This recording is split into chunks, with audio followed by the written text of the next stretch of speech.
All right, so welcome everybody. Boker Tov. We should hear good news. I assume that's what I was asking. I at least hope the hostages did get out 15 minutes ago. I didn't hear, so like letting them out a minute before Oh, Shabbos. not yet.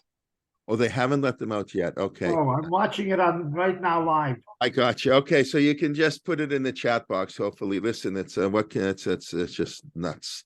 All right, they should hear good things. Besora Tovot. I don't know what to think about anything, and all I can say is thank God I'm not the one making any of these decisions. And we discussed last week how people have to, leaders have to do things not for political reasons, but for what's right. And because leaders, by definition, take decisions that hurt people, for sure. That was our discussion last week. And therefore, it's a big responsibility to be a leader. Normally, we don't care why you do a mitzvah, but even for the wrong reason, better for the good reason. But the leaders, because they have to make decisions that by definition hurt people, so their intent is much, much more important. These are life, obviously, I don't have to tell everybody knows, these are life and death decisions, and let's hope that HaKadosh Baruch Hu gives them wisdom. That's what we pray for. We say Tefillah L'Shlom HaMedina. We pray in all the Tefillah. We say that God should grant wisdom to our leaders, and they should do what's right. And let's hope for good news. Okay, and yes, all right. This is class 106.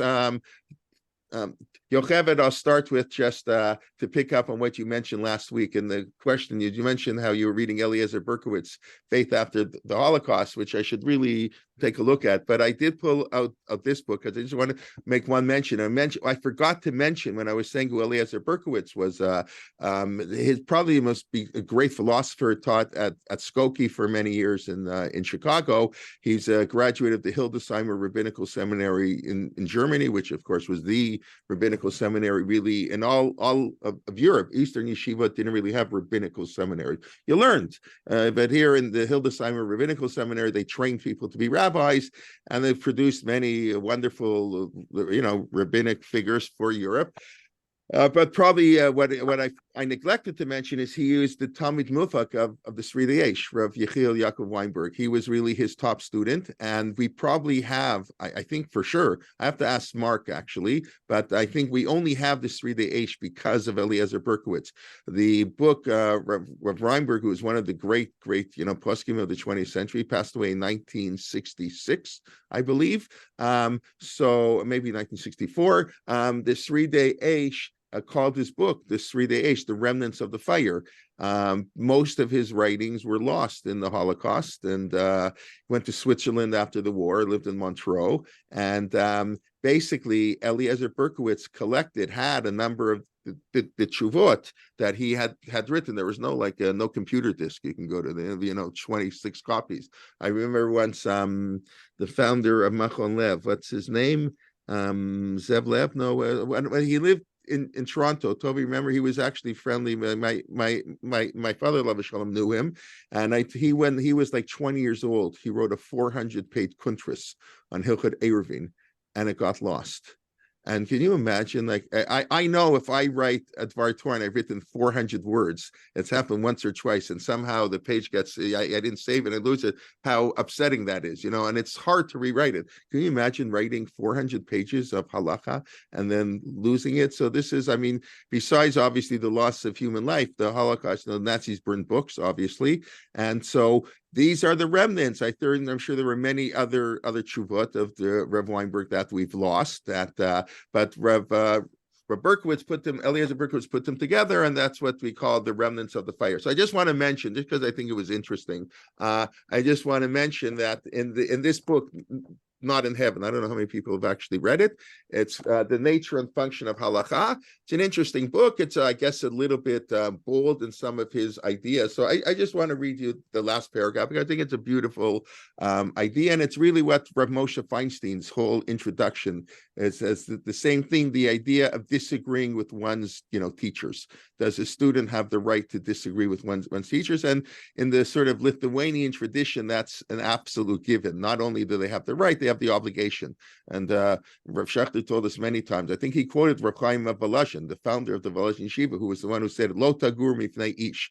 That's in Parshat Dvarim. You're not allowed to be afraid of anybody. That's said to a judge. You can't you have to issue a ruling what's correct. I mean, unless your life is in danger, even then it's a little bit questionable. But you're not allowed to be afraid. A posek, a shofet, a judge is not allowed to be afraid of anybody. Lota gurmi ish.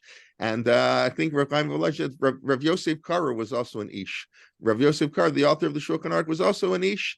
And if we're not allowed to be afraid of Rav Yosef Kar, so me, okay, who am I? But Rav Soloveitchik, Rav Moshe Feinstein disagrees with the Shulchan Aruch, even with the Shulchan Aruch. The Vilna Gaon disagree with the Shulchan Aruch all the time. The Mishnah Berurah is always disagreeing. The Mishnah Berurah does it in very firm ways, But bottom line, he's disagreeing. Rav Schachter told us the first time he read a Mishnah Berurah in his life, it's kind of interesting. He said Rav Soloveitchik never used the Mishnah Berurah. The Mishnah Berurah was not a popular book at all in Eastern Europe. It was they learned regular Shulchan Aruch. Today the Mishnah Berurah is like the last word in halakha. So he said after he was married, his wife bought him a present one year, a birthday present, a set of the Mishnah Berurah. When his wife went into labor with one of the kids, so he wasn't in the hospital, he was in the lobby. So he took a Mishnah Berurah. It's the first time in his life he read a Mishnah Berurah.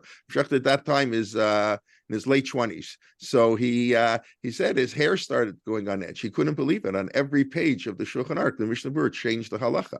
The Mishnah Berurah says, the Shulchan Aruch says, and the Mishnah Berurah quotes the Eli Rabbah, the Chaydam. He quotes all these things. It says to do B. Anyways, but that's a standard approach. Today, it's sort of people have this notion you can't disagree with your teachers. But anyways, I'll just read you very quickly this last paragraph. Yocheved, you see, this is all your fault. Okay. Finally, may I permit a personal confession. While all my life I have endeavored to take my stand on the foundations of halakhic Judaism, as it handed to me in my father's home, and as I have acquired from my studies in yeshivot, and later from my great teacher, Rabbi Yechiel Yaakov Weinberg Zatzal, at the Hildesheimer Rabbinical Seminary in Berlin. In this my work, I was determined to be guided exclusively by the traditional halakhic material as I found it, and I have learned to understand it over the years. My ideology did not produce this work. The work fortified the ideology. So that's a basically nice way of saying that I know my Rebbe, Rav Weinberg, would not agree with what I write in the book, but I have to do what I think is correct, and that's what it is. I thought that's just an interesting to pick up on what we mentioned last week. Number two, and here we'll share the screen. Did anybody go looking? I'm sure not. Maybe I shouldn't say I'm sure not, but tefillin in a brown paper bag. We were talking about how the role of the Jew is to make a rule. Yes. Oh my God, Yocheved, what do you want to say? I wanted to say that I printed it out and I read it. And you enjoyed it. Yeah, it really speaks to me because I happen to be a literacy teacher, and it always bothered me that they didn't give certainly the boys good education. We'll read a little bit now. It's really an amazing article. Yes, Susan, you are muted. You're muted. We don't hear you. Yeah, sorry. No, I read right away after Shir. I always like anything by Rabbi Kelman. No, it was the way he analyzes and gives examples and people trying to hide their Yiddishkeit and so forth, how they shouldn't. It was a beautifully written article.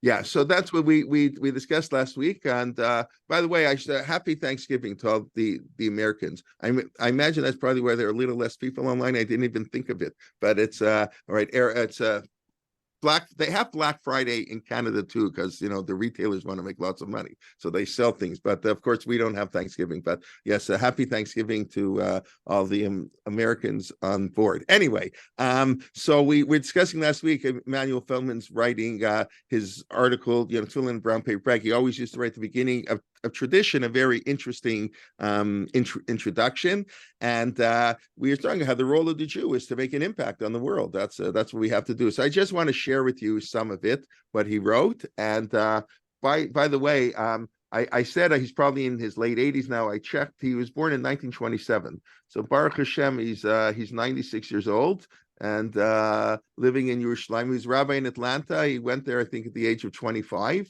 And he lives in Atlanta for 40 years. So this is the article, I think it's from 1991. So just here, I'll just read parts of it. It's not long, but the idea first struck me in a recent transatlantic flight. On my seat, I found a copy of London Economist. Though not a devotee of the dismal science, I'm a hopelessly compulsive reader, so I browsed through it. I soon found myself reveling in its fallacious style, its elegant phrasing, its precision, its subtle prose, and its keen sense of language. Even that's the way he writes that, quite beautiful. Here's you saying the South is English as she is truly spoke or writ. And then I picked up the Orthodox Jewish periodical, which I had brought with me. Whether it was a daily, weekly, monthly, or quarterly shall not be revealed in order to protect the innocent. And the sudden change in atmosphere gave me the literary bends. The alphabet and the words were English, but the sentence structure, the rhythm, the syntax, the tone were of another language altogether. It dawned upon me that what I was reading was not language, but a jargon. This is not an isolated case, with some admirable exception. Whatever, the lamentable fact is that much of today's Americans toward Judaic and English, be they periodicals or books, one experience that same bend-inducing jargon that, like some sleight of hand, appears to be English but is not. You may ask, so what? It informs us and occasionally even uplifts. Who cares if the phrasing is inelegant or the words inappropriate? What difference does it make? The point is that poor language cannot do the job, cannot inform or uplift in any lasting way. When language is inadequate, simplistic, and one-dimensional, that ideas that are potentially sophisticated, profound, and subtle will in the reader's mind be reduced to simplistic and one-dimensional proportion. Impoverished language cannot accurately reflect the wealth of great concept.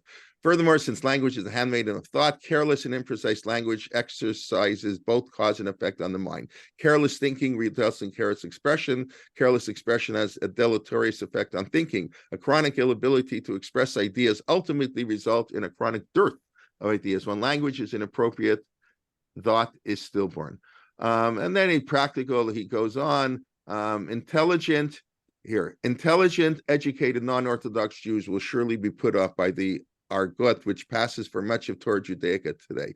By and large, we do not quite literally or illiterally write or speak their language. For jargon, by definition, a simple elemental form of communication, which includes only the initiated and eliminates everybody else from the discussion. Now, I did not know what this word means. Maybe the dolorous condition, but I checked it up. What dolorous means, painful, wretched, awful condition of Orthodox writing may not have come about by design, but it was certainly predictable. Now he goes on, it is the price paid, and a lack of communication skills and inability to articulate ideas and resultant unwitting conspiracy of illiteracy between writer, editor, and publisher. Right? Basically, he says, it is the price we pay for neglect, the benign or not benign neglect with which non-sacred studies have been treated in Jewish schools. It's like what the Vilna Gaon apparently said, for everything you're missing in secular studies, you'll miss, 10 times more in Jewish studies. If you can't, whatever, it's a very fascinating article. It's not very long. You can read it. Here, there are no easy answers, not even difficult ones to the questions raised here, but some attention needs to be given to this matter. Otherwise, we will continue to be locked in a macabre dance with ourselves alone, encapsulated by a choreography which, instead of including others, creates walls which exclude, isolate, and turn away. Okay, anyways, you can read the rest of the article. I just think it's a really powerful article, a really important article. And it's something that you don't hear. Can I share the link?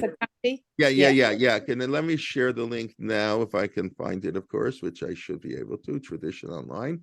I hope so. Okay, let me just put it in the chat box and then ask me. I can send it later. Okay, hopefully that works. But how I got it, I just went into Google, I put fill in a brown paper bag, and the article came up.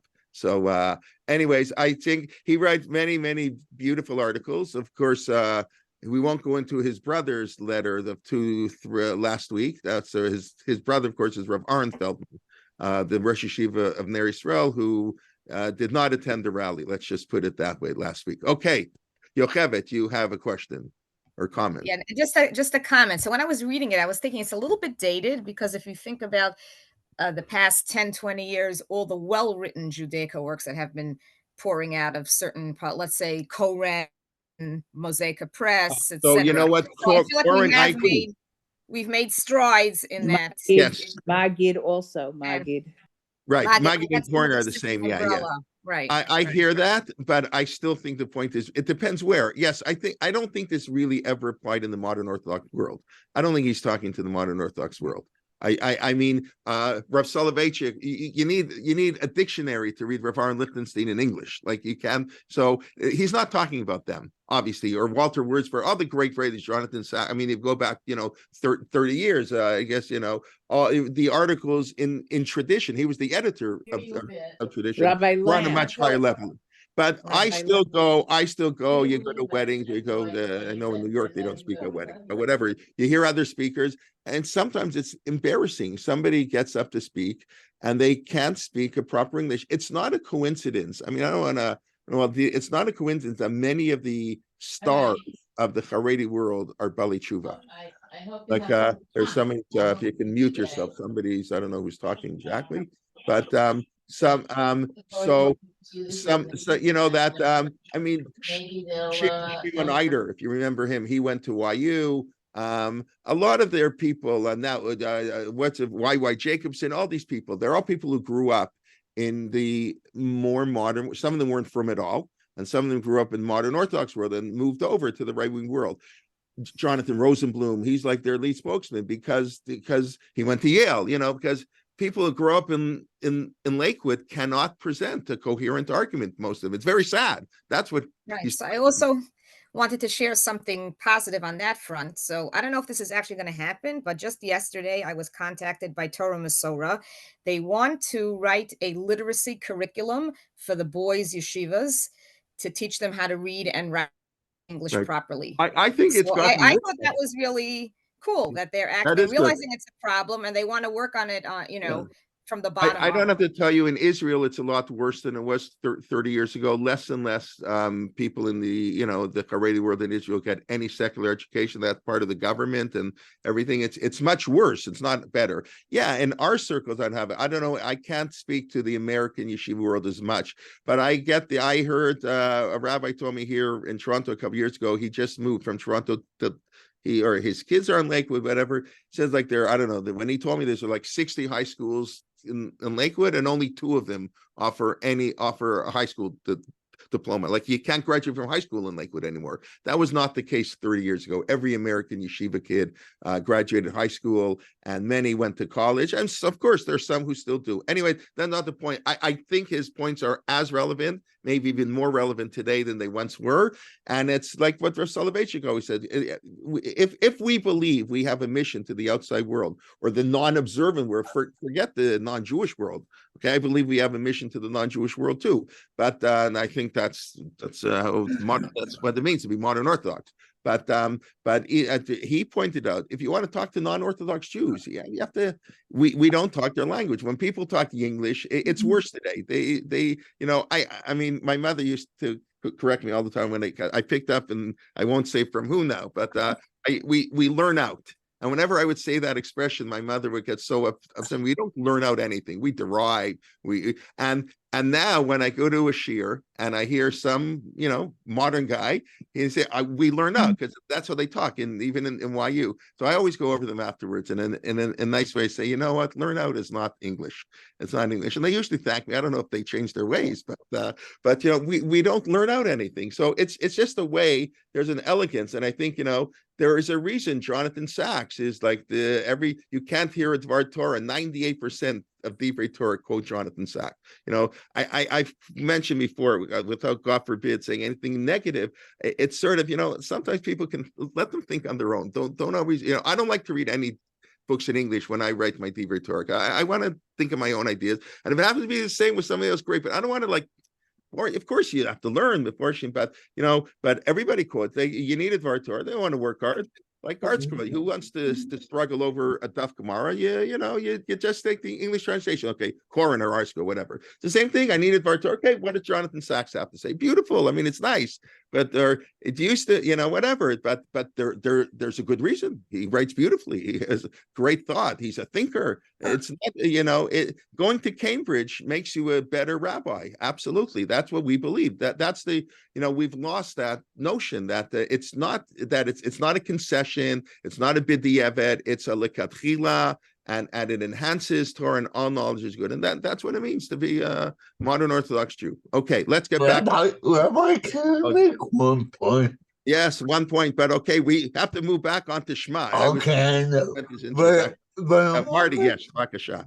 This 1 point and one, especially over over over the last 6 weeks, from what we've seen from the American system of elite education, I Yeah. think it's terrible. Correct. You Put made it under 100%. The secular education in the non-Jewish world, right? Our public schools have really gone down. Yeah, Marty, that's true. We're part of the broader society. Everybody talks in their own linguistic style, but whatever. Okay, I just wanted to point out it came up last week. I think it's a really important article. Maybe you'll learn a lot more from that article than what we have to say. But anyways, I think it's really, and all his articles are good. If you can, he was just a excellent writer. He's an excellent rabbi. I mean, like I mentioned, he built up Atlanta. Atlanta was a total meat bar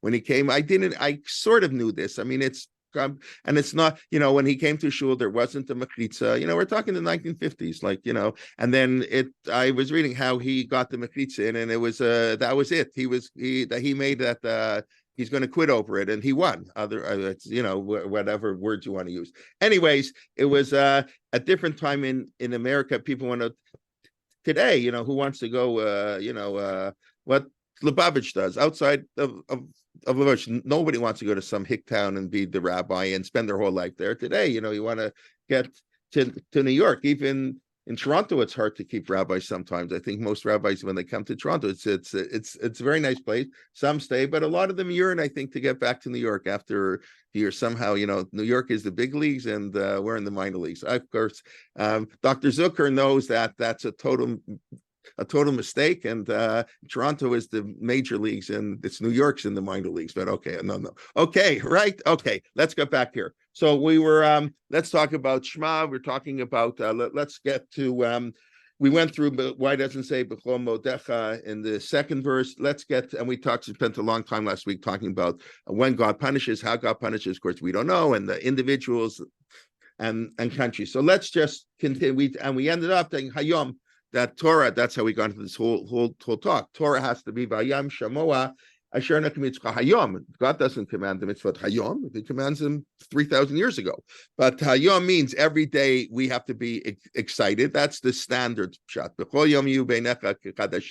Torah should be new and exciting, like the first time the boy puts on tefillin or the woman lights the candles. I mean, maybe she keeps to be more excited. But after a while it comes rote. But it also means, as we explained, that you have to apply the halakha to the new reality of every life. I always define halakha, and my definition of halakha, it's the intersection of between an unchanging Torah and an ever-changing reality, which means while Torah never changes, halakha always changes. And that's why we have responses, Sheila Fidrukas, halakha changes all the time. The Torah doesn't change. The unchanging principles, that doesn't change, but halakha is the application of Torah to the real world. So if the application changes, that's going to change also. So hayom means you have to know how to apply Torah. That's where we got to the whole discussion here, and that's why Mount Film. You want to be work in Kiruv, you have to speak the language. It's like Rav Soloveitchik, I don't know who he asked to teach him baseball, but he kind of understood if you want to influence American kids, you have to talk baseball. I don't know if it's true anymore.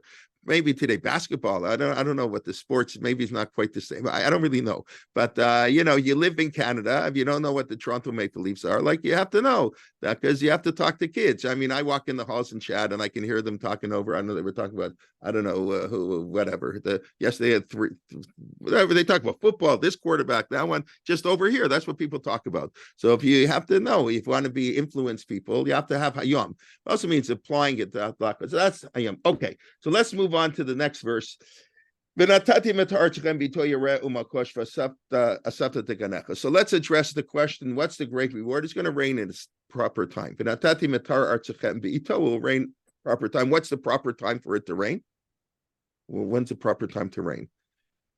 I guess it depends where you live. Night.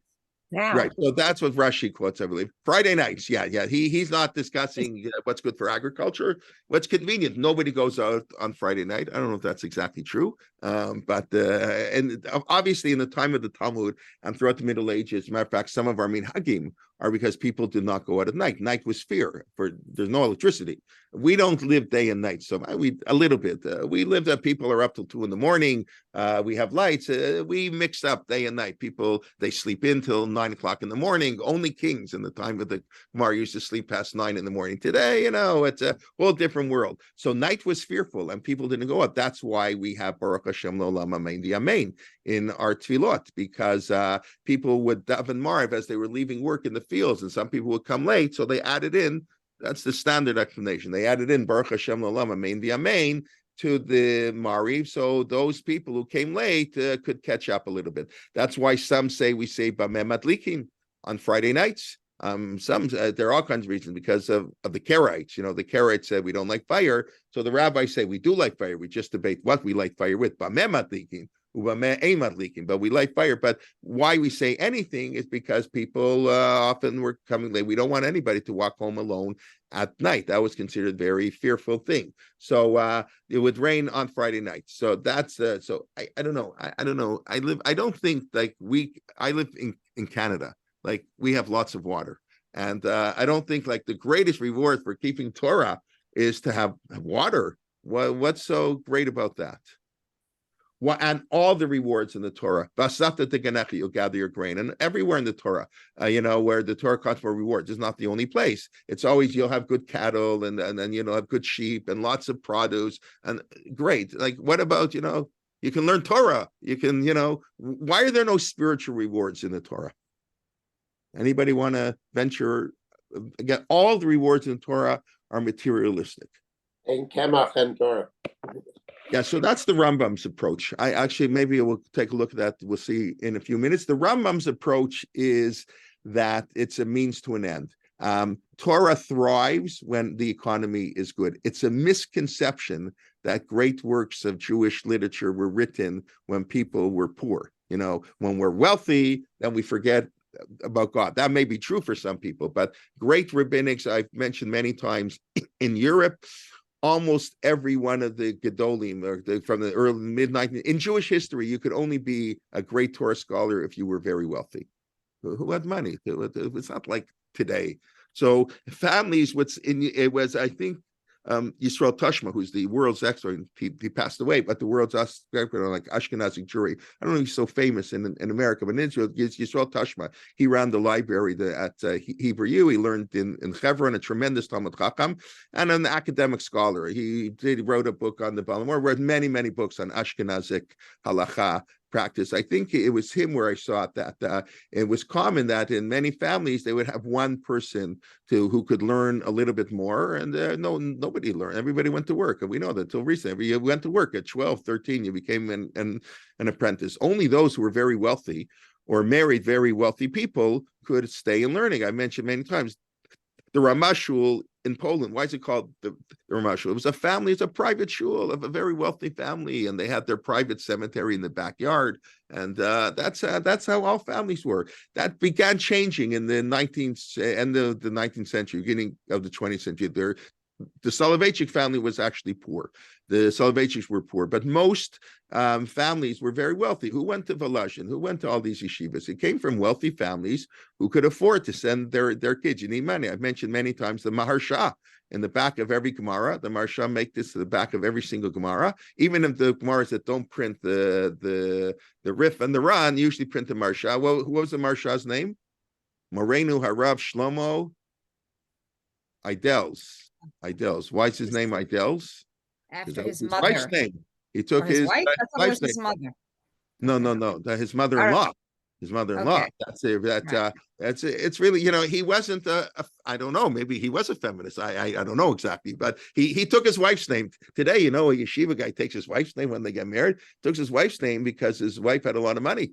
And I mean, his wife's family, and Mrs. Maharsha, Mrs. Adel said, Rabbi, I want you to sit and learn, and I want you to write a commentary and tell me. I don't know exactly what she said. And because of his great gratitude that his mother-in-law enabled him to learn, he took his wife's name. The Megillat Esther, I think he was right. The Megillat Esther is a commentary on the Rambam Sefer HaMitzvot. And Esther was his mother. He named it for his mother. Who else? There are a lot of people. The Chavas Yair. the Chavas Yair Rav Bachrach. So he was the great posek. He was the chief rabbi in Worms, died in 1702. He was the first person to write a tshuva if a woman can say Kaddish. That the first time the Shaila came up that we know of was late 1600s, and a man died without any sons, and he asked the Chavas Yair if they can say Kaddish. His answer was no. Although he said maybe in a private meeting, you have to relook his answer again, not in public, in private, whatever. And but why is this safer Chavat Yair? So Chava was his mother, and often the mother had more influence in the greatness in learning. Rav Soloveitchik beautifully talks about how he learned Torah from his mother, but he learns what it meant to be a Jew. Had learned Torah from his father, but how to be a Jew from his mother. If I remember, I'll bring it next week. I'll look it up. It's so beautiful the way the Rav describes his mother and his father. Unbelievably, I'm talking about beautiful English. And remember, English is Rav Soloveitchik's sixth language, but he wrote English better than for sure I could ever write English. And really, it's very beautiful. So we have a lot of that. Anyways, how do we get into that with the woman? But anyways, but let's get back here to the mid. So it's the means to an end, right? Morris was saying that the Torah, the Rambam, I was saying, why does the Torah have material rewards? Because only through material rewards can you reach spiritual heights. You have to be wealthy. That's what we're saying. It's true. You have to have wealth to produce learning. So the Rambam says, if you're not worrying about your next meal, you'll have an opportunity to learn Torah, to do mitzvah, to be involved in chesed. People today are so busy. It's so hard to be a modern Orthodox Jew. Unfortunately, it's too expensive. That's the other. We may be good in English, but we're very bad in economics. We've made our lifestyle way too expensive, and we price people out of being modern Orthodox. It's a real problem, a huge problem. People don't talk about it enough. Anyways, but so if the economy is good, you'll have time to learn. You'll have time to get involved. Who can get involved? The husband and wife both have to work. They have kids. Nobody has involved. Who can? Our organizations are all missing all volunteers. They're not enough volunteers like they used to be a generation ago. Because today in every family, both the husband and the wife work. So that's what the Rambam is saying. You have money, you can relax, you can get involved, you can do more mitzvah, you'll get to Olam Haba. So the Rambam has a long description about that. Very interesting. I find that actually a little bit weak, if I can say such a thing. It's very nice, but to say that, in other words, really, that's not the real reward. The Torah is just giving you a stepping stone. Really, the real reward is Yemot HaMashiach and Olam Haba. That's in the Rambam. It's always Olam Haba, is the world to come. This world is just a stepping stone, and karet means you'll be cut off from the world to come. That's what karet means. And the Rambam, of course, has a very unique, really unique explanation of what Olam Haba. In the Rambam, it's an intellectual place. You're going to Cambridge, you're going to Harvard of the Torah world, and that's why the Rambam is so insistent on his principles of faith, which he says is intellectual truths. And the Rambam writes, a person can be a Shomer Shabbos Jew, a kosher, give a sign the giving pledge, does all the great mitzvah, never misses a minyan, but he believes that God has a body like people did in the Middle Ages, or he doesn't believe every word of the Torah was given on Mount Sinai. He believes that David HaMelech added some words like Rabbi Yehuda HaChassid said. He believes all these things. So the Rambam says, that's it, no world to come. He's out. He doesn't, because the world to come is not a reward for good behavior. It's a place for intellectual achievements. It's really hard, but that's the Rambam's unique. That's the Rambam, the intellectual. Rabbi Kelman? Yeah. Isn't a bigger question why the Torah doesn't mention Olam Haba? Yeah, so I'm getting to that. So okay. So according to the Rambam, all the material rewards is a way to achieve intellectual perfection, to have the wherewithal and the time and the money, and therefore to get to Olam Haba. That's how the Rambam writes. So maybe I don't know if I'll do it now. I didn't. That's the 9th parak in Hilchot Tshuva. That's the Rambam divides Hilchot Tshuva. The first 4 chapters are how to do tshuva, you sinned, and what prevents sin. Then chapters 5 and 6 are on free choice, why it's doing there, free choice. And chapters 7 to 10, it's like a totally new thing. It talks about Olam Haba and how great about tshuva is, like all these beautiful things. It's a very different approach of celebration. There's a whole essay about that. So that's where the Rambam talks about Olam Haba. And then in the Rabbi 9th Kelman? Yeah. I was just thinking that perhaps just like when we talk about Abraham, that how did he gather so many people, that, Achila, Shtia, and Lina, that the way to appeal to the masses is through concrete, achievable, tangible items. You want to Right. get people to shul, you have a kiddush. It's Right. not the rabbi shir for most people 100%. that's going to attract them. Once they're in shul for the kiddush, then you can have the shir, and you'll 100%. get some people. So So I think the Torah's approach is let's deal with a common denominator and then build them up. But if you start out with intellectual ideas, I don't mean to, besmirch No, I the want you to human give the race, shear, but please. You should give the shear. This is exactly what I was going to say. Thank you very much.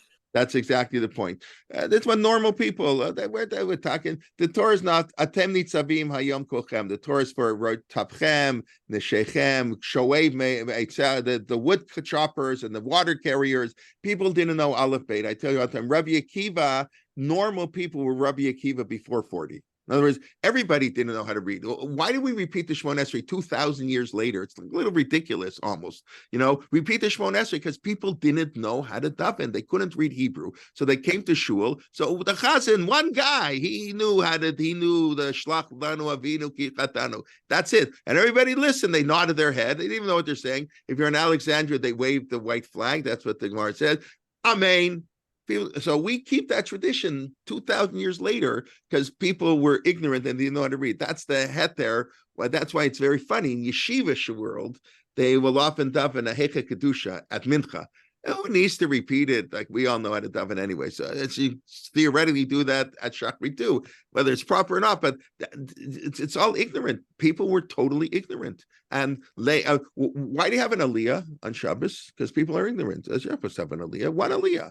Well, one guy at the beginning says the first bracha, the guy at the end, Amaratzi, people didn't know how to read the Torah, so we needed a Balkore. When you brought Bikurim, I just taught this in chat actually this week, when you brought Bikurim to the Beit HaMikdash, so the farmer had to give a whole history. We say at the Pesach Seder, and the Kohen read it. And the Kohen had to read it word for word. Right.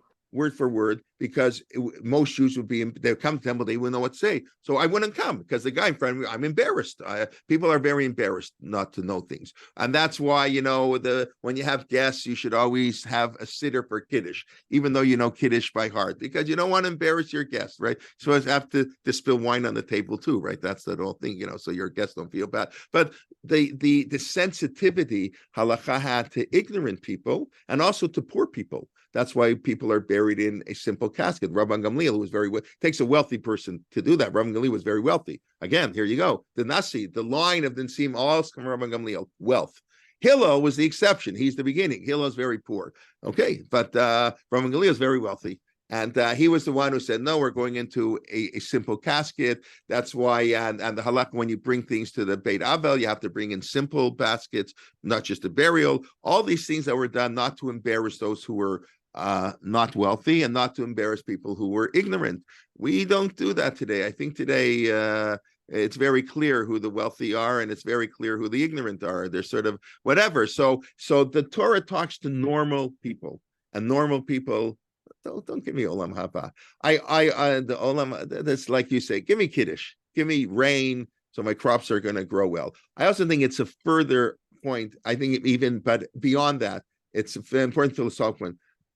Don't worry about olam haba. Torah couldn't care less about olam haba. Your job is not olam haba. Your job is olam haza. L'takein olam b'malchut Shaddai. That's our job, to make this world a better place. The Mashiach will take care of itself. Don't worry about these things. Our job. What's half the Torah? You find a lost object, give it back. My ox scores your cow. The Torah. Read Mishpatim. Read Ki Teitze. I build a house. I have to put a fence on. That's Torah. The mundane, the day to day. What do you learn in Gemara? Bava Kama, Bava Metzia, Ela Metzia Shalo, we learn all this mundane. That's the beauty. Torah is this day-to-day life. That's the essence of Torah. Don't give me this fancy thing, Olam Haba. Most people can't relate to it, don't want to relate to it, and it's not even important. No, that's an after fact. Okay, at 120, you'll find out about Olam Haba. Anyways, we can't understand it. The Rambam writes, Olam Haba has no time. We can't. Where even Einstein can't envision what does it mean to live in a world with no time? It's like it doesn't. we can't understand any of this stuff. So the Torah is very practical. So I think that's why it's the Rambam is saying it's to lead us to be better. But I think the Rambam would also, because the Rambam has a sort of very intellectual elitist approach, but even the Rambam would understand that for most people, it's not what they want. The Rambam understood that most people would not attain perfection. The Rambam was very clear about that. The Rambam has not nice things to say about the intellectually weak. The people who understand Midrashim literally, he doesn't say nice things about them. The Rambam never says nice. He calls it like it is. That's why one of the reasons you love the Rambam, but it's also he can be harif. Yeah, Morris, I don't know if you had a question. I'm just gonna, in response and as a defense to people who didn't have education, like who had books.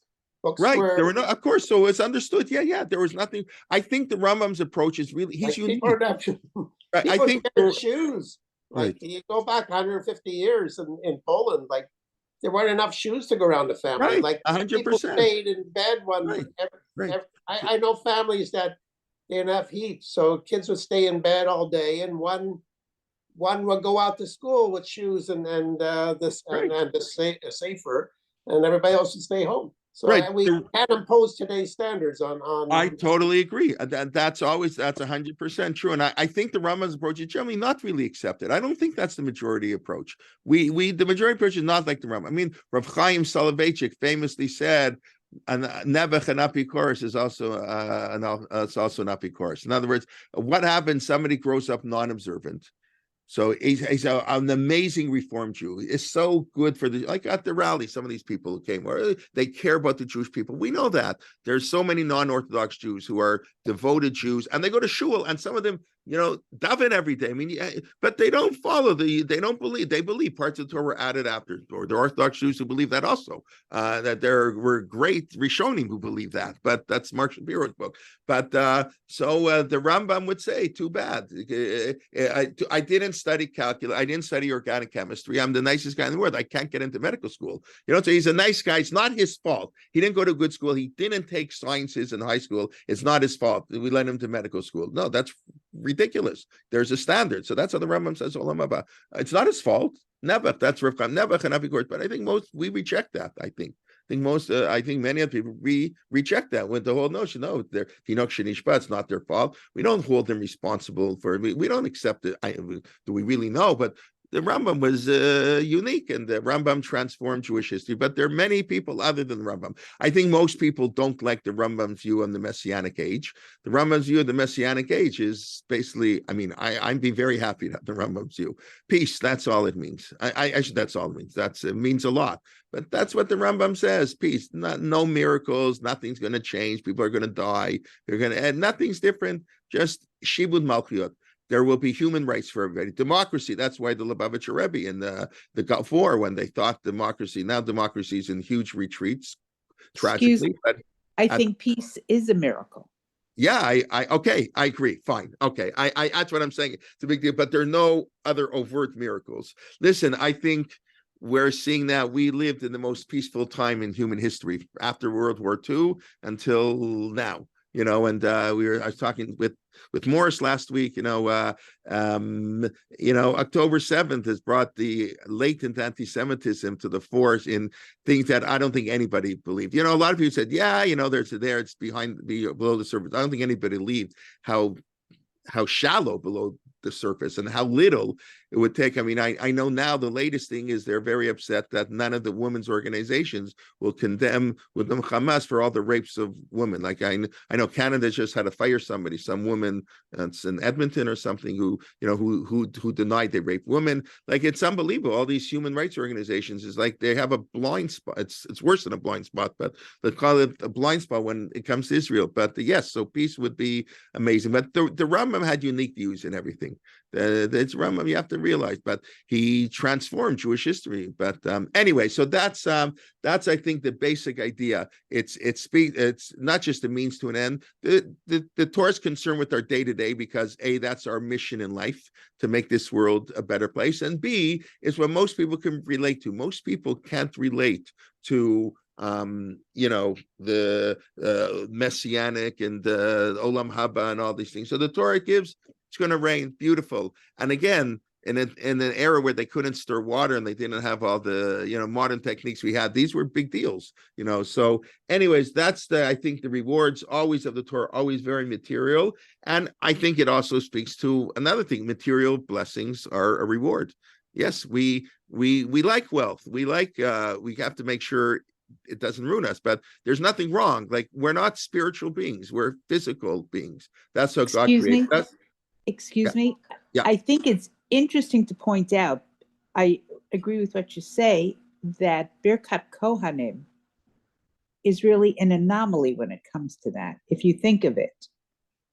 Why? So what does that mean? God will bless you. What does that mean? Well, I'm just saying that it doesn't mention anything physical. That's not how the Netziv interprets it. It could be. It doesn't say what it is.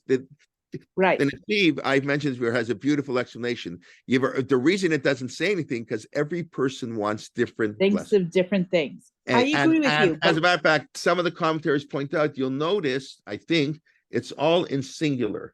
V'natati eseh b'sadcha levemtecha v'achalta. You will eat. Your animals will. You have to feed your animals before you eat. Eseh b'sadcha levemtecha. First your animals, so they're dependent on you. Then you. That's what the rabbi write. But it's very singular. When it comes to reward, every person has different things they want, and what should be a reward. So Yivarecha Hashem Yishmerecha.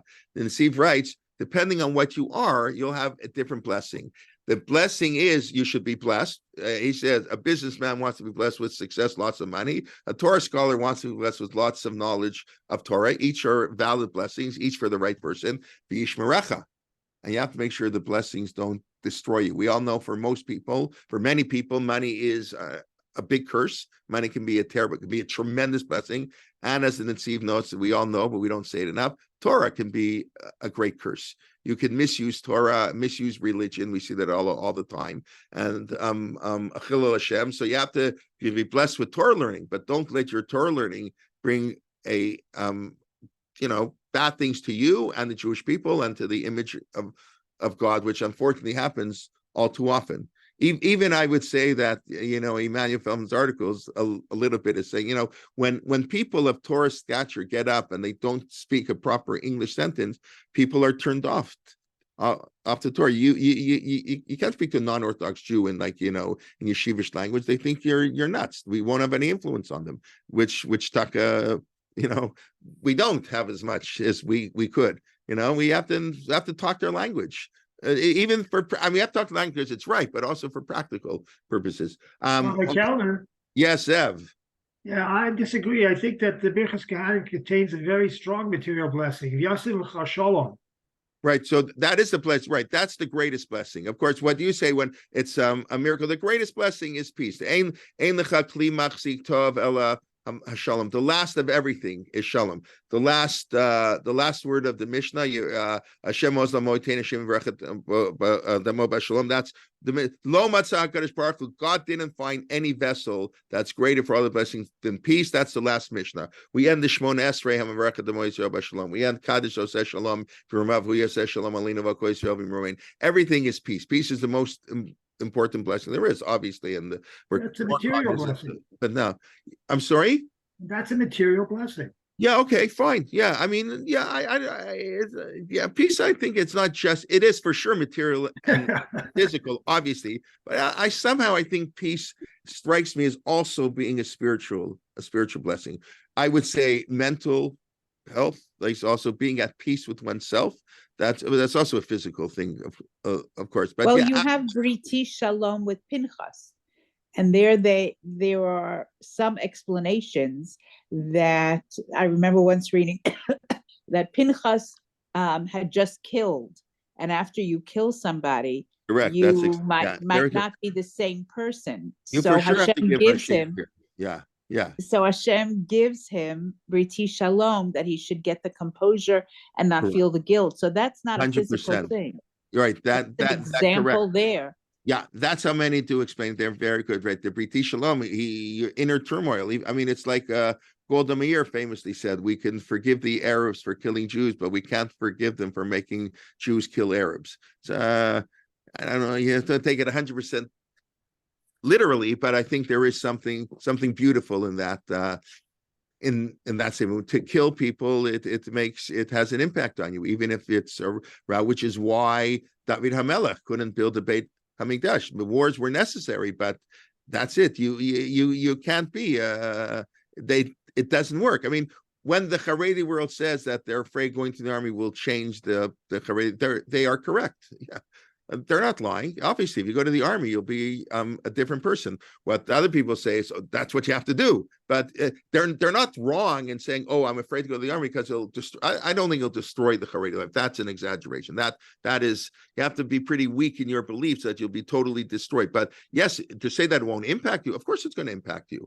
But okay, that's obviously when you fight, and that's impacted David HaMelech, it impacts everybody. So impacted probably Moshe Rabbeinu also. You know, he killed the Egyptian, he ran away. I don't know. It's interesting. You don't hear really much of that except in the Medrash that Nechama Leibowitz quotes. It's unbelievable. The first time I saw it, it's in her book, and that when Moshe was pleading to enter the land of Israel, back and forth, Moshe had an argument, God had a response. You know, they're arguing back and forth, and then the clincher, the way God won the argument is He said to Moshe, "You killed an Egyptian. What right do you have to kill an Egyptian? Masa Yadai, they're my creations." And Moshe had no answer. It's an amazing medrash, because it's totally not the way we understand. We understand Moshe was justified in killing the Egyptian. I don't think you can square those two. Presuming that medrash is saying he wasn't justified. He had other ways to save the Jew. So it is amazing. That's but anyways, yes. Okay. What I'll very quickly say, and we'll pick up with this next week, of course, is we're talking about how the Torah talks to normal people. I'll just raise the issue, and we'll pick up next week. But it ties into the problem of Asafta Diganecha. You should gather in your grain. So this is part of the material, blessings. So please God, next week we'll begin with Rav Shimon Bar Yochai's interpretation of that phrase, which is rather startling. That Rav Shimon Bar Yochai is of the opinion that this is actually a curse. It's startling for two reasons: because A, of what he says, and B, it's totally against what it says in the Chumash. It says, this is Vaya im Shamoa. If you listen, the reward will be Matar Artzuchem. There will be lots of rain. Ito. Not only will you have enough rain, or rain on Friday nights, whatever. Yorel, Makosh, those are the first rains, the early rains, the later rains. Vasapta diganech, and you'll gather your grain, v'tiroshka v'yitzrech, and your grapes, your oil, your corn, you'll gather it all in. And Rav Shimon Bar Yochai, and maybe I'm sure some of you are familiar, we'll pick up next week, says this is actually a curse that we have to work. It's a very bad thing. And so we'll try to analyze how in the world he can say that. It's not the view that we accept, but this is Rav Shimon Bar Yochai, and how I think that that's also tie in how the Torah talks to normal people. The Torah is not an elitist book. I mean, on the one hand, learning is, learning in yeshiva may be elitist. It should be elitist, actually. That should be. That's for extra learning. But the Torah is for the average balabas, and Rav Soloveitchik often talked about that, and the wisdom of the outsider. I was just reading a story. Where did I see this? Yesterday. Somebody's telling me why the Imre Emes, was that the Gera Rebbe? No, not the Gera. Gera's into the Aguda. One of the big Hasidic leaders pre-World War II. I'm not into the Hasidic world. I'm not so knowledgeable about. Didn't join the Aguda. Oh, I know where I read this now. And he was Ron Eisenman. Rabbi Ron Eisenman wrote a whole letter, and I was reading it, and I think he has the story there. And they were upset at him why he didn't join the Aguda. So he basically said, what, as he put it, the precursor of confirmation bias. He says, organizations always cover up their own mistakes. That's the definition of an organization. You do something wrong, you excuse yourself, you cover up. Every organization needs an outsider to critique the organization. And therefore, I agree with the Aguda, and the reason I don't join the Aguda is because I agree with them. And when they make mistakes, I want to be the person who's going to point them out and criticize what they do. That was such a beautiful idea. We need outsiders to, critical. The insiders are incapable. That's what it means. Everybody knows, everybody covers up, every institution, everybody. So it's really sad. It's a great institution. It's a unique institution that's willing to accept critique from outsiders. That's special. And that, unfortunately, they're few and far between. Anyways, but please God, we'll pick up next week. But the Torah is dealing with normal people, and that's Vayam Shamoa, and many, all the mitzvot in Torah. We'll get, the Torah deals, lo nikna Torah lemalachei hasharet, is what the rabbis say. The Torah wasn't given to angels, wasn't given to special people, given to people who have normal wants and desires and are normal people, to be normal. That's what the Torah wants. Okay, just to quickly review, basically we began with the Sridei Eish and Rabbi Eliezer Berkowitz disagreeing with his Rabbi.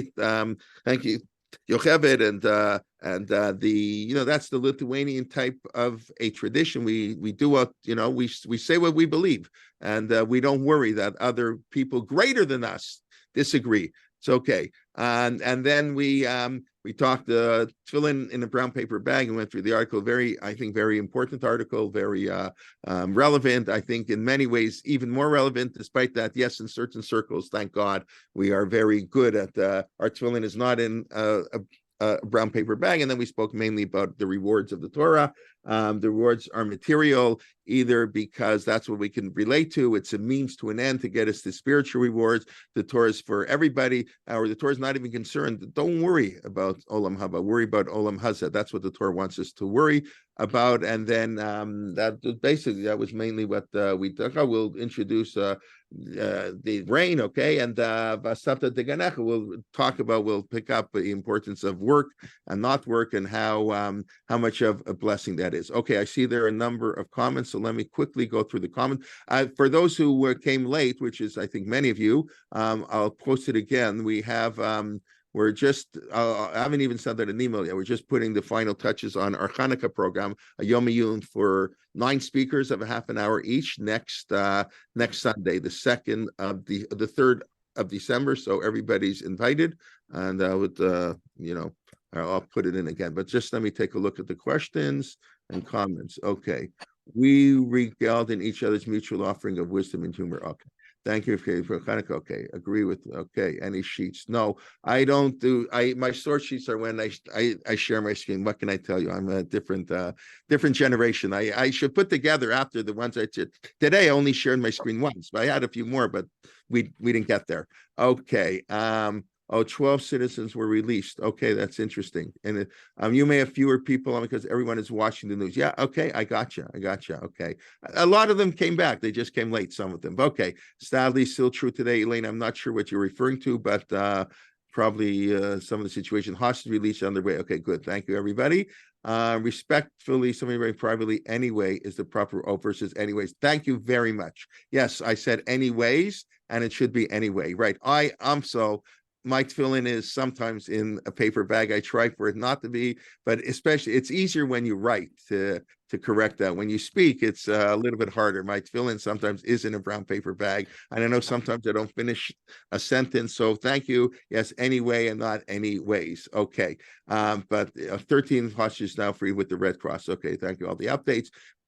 There's been Jewish religion and philosophy through the beauty and complex majesty of non-Hebrew languages. That is totally correct. Hebrew is a beautiful language, really. It's a beautiful language. So many way it's Lashon HaKodesh. It's holy. It comes from God. But you can speak beautiful English too, and you can do both. And we who grew up, whose mother tongue is English, we present. I couldn't write Torah in Hebrew. I can. I'm going to write. Whatever. The permanent language is Torah. The Rambam wrote all his books in Arabic, because he was talking to the people, except the Mishnah Torah. Because the Mishnah Torah, that was not just for his generation. That was the constitution of the Jewish people. That's how the Rambam viewed it. And therefore, that has to be in Hebrew. That's permanent. More Nevuchim, the guide to the perplexed of that time. So obviously, you got to write in the language of that time. That's why it's very interesting. The Rambam wrote in Arabic, except for the Mishnah Torah that he wrote in Hebrew. So we live in English. We write in English. Okay, thank you, Yocheved. You're getting thanked. Okay, look at the English literature curriculum in Yeshiva High School. It's sparse at best. Yes, correct. It is. I would say even in some of the modern schools, it's sparse. There's much more focus on science than there is on humanities, and listen, that's for the material reasons. Also, making enough money, the humanities, but it's the humanities which I mean, Rabbi Lichtenstein loved the humanities because it informs us, it inspires us, it enriches us personally, as opposed more so than science, and it offers much greater insight. Reading Shakespeare offers greater insight than reading Einstein, I assume. But both are important. But yes, given the world today, even the schools that do have pretty good secular, programs, generally it's in science, not in literature. Just kind of sad because it's hard to get a good job. It's vehicles at the border for release. Okay, everybody watching on TV, I see. That's why I'm getting all the comments. Okay, very good. An employer now retired. I agree with Marty. I would say the ability of younger people to speak and write at a high level has declined. Yes, there's reversion towards the norm, towards the mean by yeshiva graduates, because the norm has declined. Yeah, I would agree with that. Yes, unfortunately. In defense of certain segments of the Haredi world, there are yes, there are. There are, but my point was they're the exception. And many of them are people who did not grow up in that world. Maybe that's there. Many of the great thinkers of the Haredi world, writers, were people who did not grow up in that world, and they're the ones who are the spokesman even today. Almost every, the ones who grow up, most of them are people who not grow up in the Haredi world. They came to the Haredi world. Okay. Yes, thank you much. We're done in our yeshivas. Bells is public speaking. Bells was willing to have the secular curriculum. That was what changed. Right before the last election, Bells had agreed to put in the secular curriculum, to get money from the government, and then the prime minister told him, "You don't have to do that. We'll give you hundreds of millions and billions of dollars, even if you don't have education, because I want your votes, and we don't really care about the economy of the state of Israel." Okay, pardon my politics, but I'm sorry, but it's after class, so I can throw that in. But they were willing. Bells was really willing to get to do the education, and then they didn't have to because the secular leaders of the state decided not to do it. So really, to me, that's like unbelievable. Okay, I didn't know they're hyper focused on public speaking. That's interesting. Okay, I work in the Young Girls Elementary School, which is basically Hasidic, and they have higher standards in their English. Yeah, that's very interesting. In the Haredi world, the girls can get, and some of them, a decent secular education, because remember, girls can't learn Gemara. So in the Haredi words, they can't spend time learning Gemara. They learn the Hillim or Pirkei Avot or Chumash or bottom line halacha, not halacha in depth. Kids are Shulchan Aruch type of halakha. So they have more time. I don't know. It is interesting. Yeah. And it is true. Rav Aaron Lichtenstein pointed out many of the Gedolim Torah in the Haredi world of a generation ago, like Rav Hutner only had a daughter, but he sent his daughter, she went to Columbia University, got a PhD. And many of the Gedol, I believe, I don't know if Rav Aaron Kotler had a daughter who went to university. The opposition to the university was for men only, which is kind of interesting. It means they weren't afraid of the upping courses at university, because then that applies to men and women. It was more bittul Torah, that what are you wasting your time? But the women don't have to learn Torah. So in that world, so therefore they could go to university. That's it, but I find that very interesting in the Hasidic world. Okay, the wealthy often married their father. Yes, of course, that was very common. The wealthy did marry their daughters, and that began to change. That's what changed at the end of the 19th century. That's in Shaul Stamford's book on Shaul Stamford, an expert in Eastern European yeshivot and life, normal life. So he has a whole article how that began. When that changed, that upset the whole world. The people in the 1880s were no longer interested in marrying their daughter to some yeshiva guy. But before that, that's the Marsha. That's all these people. The rich guy went to the Rosh Yeshiva.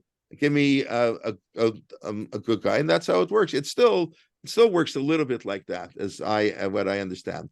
Intellectual achievement, it's for Limud Torah. I'm not sure what exactly you're referring to, but yeah, intellectual achievements in Torah it is the intent of attaching to Hashem. Right. Torah, as Rav Lichtenstein pointed out, we learn Torah, so we should come attached to Hashem. I don't know that everybody learns Torah for that reason. But yes, learning Torah is a way to come closer to God. So when you're learning about oxes goring cows, that is part of the beauty. We can reach God through our oxes and cows, or our Lexus and our Oldsmobile or whatever. Do they make Oldsmobiles anymore? Or the Odyssey bumps into a Sienna. It's the same thing. Who pays who? Whatever. But but yes, we always have to keep focused on God. For those who can, many people, that's not their mindset. The most people who the Torah is talking to, that wasn't their mindset. Keep thinking about God. But okay, the Rav said Olam Habas, but the Rambam says Olam Habas for intellectual achievement. Yes, that's the Rambam's view, that the Olam Haba is only for those who achieve intellectual achievement in this world. You have to achieve intellectual perfection, which the 13 principles of faith are an indication of. When you have intellectual perfection, then you're allowed into the world to come. That's the Rambam's view, but it's a very elitist view, and it's very sort of unfair in many ways. Okay. Shmona Esrei Mechayim Eitim. It's right. Okay, that's one thing. But what the relationship is between Gan Eden, Chias HaMeitim, Yuman Mashiach, Olam Haba, that's all complicated. We don't really know. We throw around these terms. They're not the same thing. Olam Haba, Yuman Mashiach, Chias Meitim. So that's beyond me. And but that's, I guess, in philosophy, medieval discuss they stop. Right. The Imei Emes was the Ger Rebbe, right? So he was part of the Aguda. Ger was into the Aguda. I forget the one who wasn't into it. Why is Mechayim Eitim at the beginning of Tefillah? Okay, so we will please God. Come to Mechayim Eitim when we get to Shmon Esrei, hopefully within 10 weeks or so. I don't know. When we get to we're at Shema. So how long does it take? In Shul, it takes a minute and a half from Shema to Shmon Esrei, but we go a lot slower. So maybe a couple months. But please God, we will discuss. And Mechayim Eitim is mentioned 5 times in that bracket. It's not just it's mentioned. So that's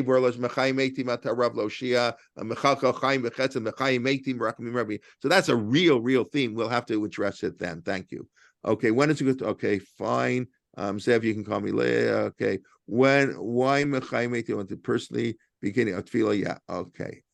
Anyways, isn't accept the word in Scrabble. Thank you. Zev is the Toronto Scrabble champion. I don't know are you still the champion, or you lost your title? But Zev, I won it again this year. Zev is the Toronto Scrabble champion, and he has participated in the International Scrabble World Championship. So I don't know how many people have done that, but that's right. And then sometimes I ask Zev, I should really ask him more often to read my articles so he can edit them, because, to be the Scrabble champion, you got to know English well. Okay. Rabbi, quick question. Okay, yes.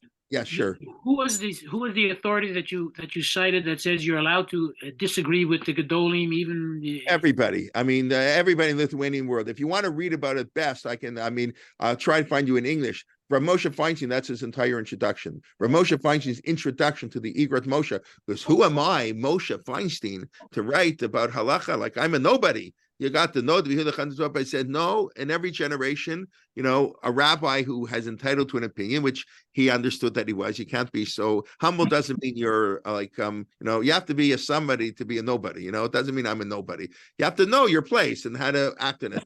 Rav Moshe says I'm a nobody compared to the Nod Yehuda, but you know what? I have to say. The judge has to see what his eye sees, and that's his whole introduction. But this is the approach in Lithuanian Jewry. It's not the approach of Das Torah. That's the Das Torah. That's a whole phenomenon. How Das Torah obviously is very different. But the classical approach meant everybody had to express their opinion. So much so that what are you running the water for? Just wash the bowl. Rav Schechter told us that if a posek gives you an answer and you don't understand it, you shouldn't follow it. It's not just we don't ask the posek. Yes, that's I told this story many times. That's why Rav Chaim Soloveitchik, when he sent an answer to Rav Yitzchak Elchanan Spector, he asked him for a one-word answer, yes or no. That's a famous story Rav Zevin quotes, because he said, whatever answer you're going to give me, I can argue on you. You say yes, I'll give you 10 reasons no. You say no, I'll give you 10 reasons yes. And therefore, I can't accept your answer. because I don't agree with you. So I don't want to know your reasoning. I'm willing to accept your authority. I'm willing to accept whatever if you say it's good, I'm going to do it. So that's but that proves the point that you have to, when a posek gives a psak, not, okay, the posek said so. Okay, I guess you live in a community where that's all people care about, and everybody make that story. But normally, no, you're entitled to your opinion, and even when you're not entitled to your opinion, you have to understand. The guy says, this doesn't make sense. If it doesn't make sense to you, don't do it. So that's the classical approach. That's the approach I was trained on. I don't know. I'd have to look if somebody wrote this up in English in a good article. I don't know. I mean, Eliezer Berkowitz, what I read at the beginning of the class, he just alludes to it. He doesn't really find it. He just says in this book, I'm going to be disagreeing with my teacher. So obviously he's understanding that's part of the halakhic system. He says, I'm going to follow the halakha as I see it. That's what it was always done. Yes. Okay. Yes. Rebbetzin David of course pointed out that she just passed away not long ago. She did her PhD. I mean, she did her PhD at Columbia, but it was on a Jewish theme. She wrote her PhD on the Maritz Chaitz, I believe. Maritz Chaitz in the back of the Gemara with Tzvi Hirsch Chayzitz, CHHE, a fascinating figure. And that was her PhD in Columbia. Then she went to found BJJ, of course, in Israel. Okay. Looking towards the point is that there's an intent to writing privately to understand for Hashem when praying. I'm not sure what that means. Okay, I'm not sure. I'm sorry what that means. If you want to explain the point, that intent to understand it in concept before Hashem when praying, looking for the idea. Okay. Did I not put? Oh yeah, I put the Hanukkah thing out. Okay, thank you. By the way, I just got an email right before class from Mark. For those who come on Monday night, Dr. Shapiro said, unfortunately, his mother-in-law just, passed away, and so he's not going to be. I'll send out an email. But for those who are here, so he says, of course, he said I should let people know, and that's why he won't be able to give the class on Monday night. We should have happy occasions. And okay, everybody, Shabbat Shalom. Any last-minute questions? I'm not teaching today. After parents, the teachers for a day and a half, they give us off on the Friday. Yes, sir, Dr. Zucker. No. Oh, no. Okay. You're welcome. Okay, everybody. Want to wish you a Shabbat Shalom. Wish you there more good news and lots of good news, and everybody be well. And Sundays, Rabbi Liebtag, and as I pointed out, next Sunday, we'll send out an email, hopefully pretty soon. We'll have our Hanukkah Yom Yun a week from Sunday. And thank you very much. And have a Shabbat Shalom. Rabbi Kelman. Yes. When can I call you? Give me a half an hour. Okay, thanks. Okay. Thank you. Okay. Bye-bye. Shabbat Shalom, everybody. Shabbat Shalom. Thank you. Okay. Shalom.